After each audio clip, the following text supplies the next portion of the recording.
और आइए अब आपको दिखाते हैं यूपी टू कर्नाटक। अब आजान के नाम पर कैसे यहाँ पर घमासान मचा हुआ है। यूपी में आवाज उठी कि जब जब आजान आती है तो नींद खराब हो जाती है। वहीं दूसरी तरफ कर्नाटक में भी आजान को लेकर वक्फ बोर्ड ने फरमान सुना दिया। देखिए एक रिपोर्ट।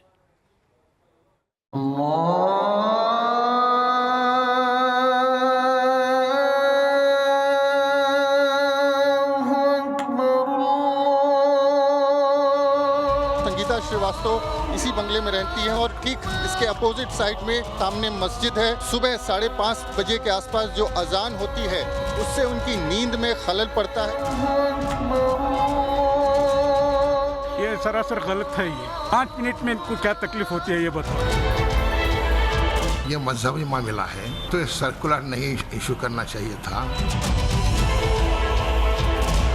खौफ का माहौल पैदा करने का एक घिनौनी साजिश। लाउड स्पीकर से अजान, नींद हराम। 8 घंटे रहेगी अजान पर लगाम। मुसलमान का नाम, अजान पर घमासान। यह है हिंदुस्तान में आज की सबसे बड़ी हेडलाइन, जिसके चलते मुसलमानों और सिस्टम के बीच ठन गई। अजान पर बैन की डिमांड की पहली सुगबुगाहट उठी यूपी से, जहां योगी आदित्यनाथ की सरकार है। दरअसल इलाहाबाद यूनिवर्सिटी की वाइस चांसलर संगीता श्रीवास्तव ने जिला प्रशासन को अजान को लेकर एक खत भेजा। खत में लिखा गया, रोज सुबह करीब 5:30 बजे मस्जिद में अजान होती है। ऐसे में लाउडस्पीकर की तेज आवाज नींद में खलल डालती है।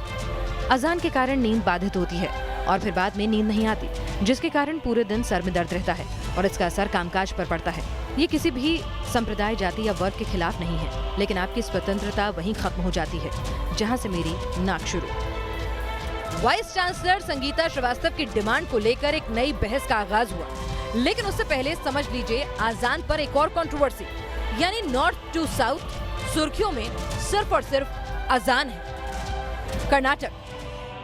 कर्नाटक में मस्जिदों के लिए स्टेट वक्फ बोर्ड से ही एक फरमान जारी कर दिया गया है। वक्फ बोर्ड ने सभी मस्जिदों को ताकीद करते हुए कहा कि रात 10 से सुबह 6 बजे के बीच लाउडस्पीकर का कोई इस्तेमाल ना हो, यानी कि लाउडस्पीकर से अजान ना बोली जाए। और दिन में भी जब जब अजान हो तो उसकी लिमिट ध्वनि प्रदूषण के पैरामीटर्स के अंदर ही रहनी चाहिए। यही वजह है कि कई लोग इस फैसले को गलत बता रहे हैं। कांग्रेस का कहना है कि फजर के नमाज की अजान मुसलमानों के लिए ज़रूरी है, लिहाजा इस फैसले को तुरंत वापस लेना चाहिए। वहीं एसडीपीआई का आरोप है कि वक्फ बोर्ड ने ये फैसला बीजेपी के कहने पर लिया है। अब समझ लीजिए कि यूपी की डिमांड और कर्नाटक के फरमान पर क्या क्या एक्शन हुआ। यूपी में प्रशासन संगीता श्रीवास्तव की शिकायत पर कार्रवाई का दम भर रहा है, तो कर्नाटक में वक्फ बोर्ड का हुक्म मानने को मस्जिदें मजबूर हैं। सिस्टम के सामने झुकना मजबूरी है, लेकिन विरोध में आवाजें उठना लाजमी था। कर्नाटक में विरोध की वजह बनी सुबह की पहली नमाज, यानी नमाज फजर। इन दिनों कर्नाटक में पहली नमाज यानी नमाज फजर का वक्त सुबह 5:45 बजे होता है, यानी फरमान के मुताबिक सुबह की नमाज के लिए लाउडस्पीकर से अजान नहीं पढ़ी जा सकती। इसी वजह से कर्नाटक का मुस्लिम समुदाय अपने ही वक्फ बोर्ड से खफा है। सवाल उठ रहे हैं कि अगर मस्जिद के लाउडस्पीकर से नॉइज पोल्यूशन होता है तो हर जगह लाउडस्पीकर का इस्तेमाल बंद होना चाहिए। तो फैसले का समर्थन करने वाले सवाल पूछ रहे हैं कि क्या लाउडस्पीकर के बिना अजान नहीं हो सकती। पोल्यूशन कंट्रोल बोर्ड का बहाना बनाकर, सरकार के ऑर्डर्स का अहमियत दिखाकर आप जिस तरीके से इसे लागू करने की कोशिश कर रहे हैं, वो एक फिस्तायत है, वो एक खौफ का माहौल पैदा करने का एक घिनौनी साजिश है। नमाज पढ़ने का आपका अधिकार है, एकदम पढ़े, मस्जिद के अंदर पढ़ते हैं आप लोग, किंतु बिना माइक के भी नमाज पढ़ी जा सकती है। और वक्फ बोर्ड ने जो फैसला लिया है, मैं उस फैसले का समर्थन करता हूँ। दूसरी तरफ प्रयागराज में उठी डिमांड को लेकर भी सवालों का सिलसिला जारी है।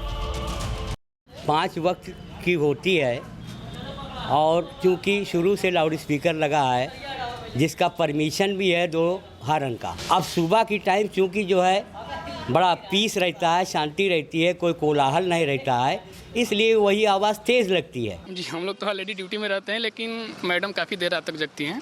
और सुबह में 5 साढ़े 5 बजे के बीच ये होता है। तो जी, वो काफ़ी तेज़ आवाज़ आती है, तो जी बिल्कुल। मस्जिदों में लाउडस्पीकर से अजान का कॉन्सेप्ट करीब 100 साल पहले ही शुरू हुआ था। इन लाउडस्पीकर्स के इस्तेमाल को लेकर फतवे भी जारी हो चुके हैं। इलाहाबाद हाई कोर्ट भी कह चुका है कि मस्जिदों में लाउडस्पीकर से अजान का इस्तेमाल इस्लाम की रवायतों से कोई कनेक्शन नहीं है, लेकिन 100 सालों से लाउडस्पीकर से अजान की आवाज मानो एक आदत बन गई है, जिसका जिक्र छिड़ा तो मुस्लिम समुदाय में नाराजगी नजर आने लगी। Team news nation.